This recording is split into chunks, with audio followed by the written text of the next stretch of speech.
இவர்கள் எல்லோரும் நினைக்கிறார்கள் பெரிய பெரிய மாளிகைகளை கட்டி வைத்து விட்டால், விலை உயர்ந்த கார்களை வாங்கி நிறுத்தி விட்டால், வங்கி நிறைய பணத்தை போட்டு வைத்து விட்டால் நம் பிள்ளைகள் நலமாக வளமாக வாழ்ந்து விடுவார்கள் என்று எண்ணுகிறார்கள். இது போல ஒரு பைத்தியக்காரத்தனம், ஒரு அறிவு கட்டத்தனம் உலகத்திலே கிடையாது.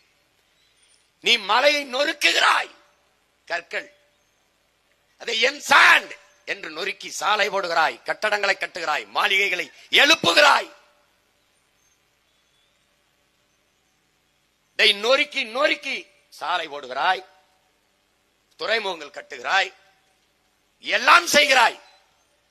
சாலை நீ வீடு கட்டுவது வீடு அல்ல, வருங்கால உன் பிள்ளைகளுக்கான சுடுகாடு சமாதி என்பதை நீ நினைவில் வைக்க வேண்டும். இதை நொறுக்கி மணலாக்கி சாலையை போடுகிறாய், ரோடு போடுகிறாய், வேகமாக செல்ல என்கிறாய். எங்கே செல்வாய்? அதுவும் வீட்டிற்கல்ல, சுடுகாட்டிற்குத்தான் என்பதை நீ புரிந்து கொள்ள வேண்டும்.